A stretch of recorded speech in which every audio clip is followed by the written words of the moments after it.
This is the PKF Texas Entrepreneurs Playbook. I'm Jen Lemansky, and I'm back once again with Carlos Gomez, a Contract Compliance Services Manager here at PKF Texas and one of our approachable advisors. Carlos, welcome back to the Playbook. Thanks, Jen. So we've talked about licensees and licensors over the years since we've brought you to our firm. Tell me, how do our services interact and play with clients who have license agreements? What do we need to do with that? How do we help them? We can help in every stage of a license agreement, whether it's in the beginning, helping them negotiate the best terms for their agreement, or establishing internal controls in order to ensure that reporting is accurate and reliable, especially if that runs a big impact on their financial statements.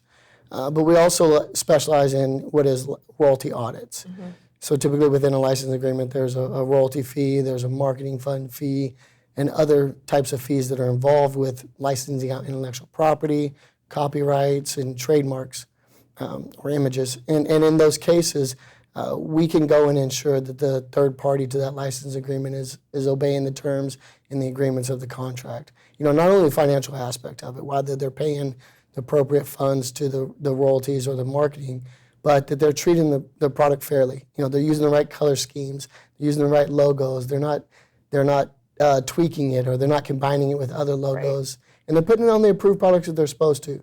One of the big things you see too is they'll sell into improper territories.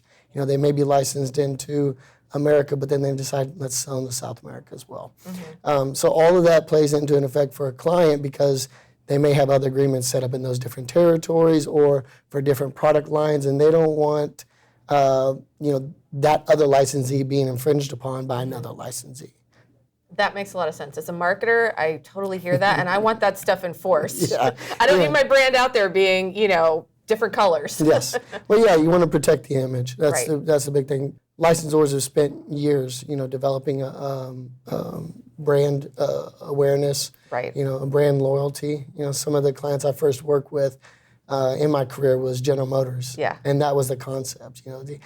You had a son who had a father who may have had a Chevy truck, and by association, he got a Chevy truck when he was a kid as a die-cast toy. And so as long as that image was treated fairly in the marketplace, the toy looked good, right. Created that brand loyalty from them as a child up to when they can afford a truck. Perfect. Well, it sounds like we've got a lot more to talk about. We'll get you back to do that. Sound good? Yes, ma'am. All right. This has been another Thought Leadership production brought to you by PKF Texas, the Entrepreneur's Playbook. For more information about this and other topics, visit pkftexas.com/insights. Tune in next week for another chapter.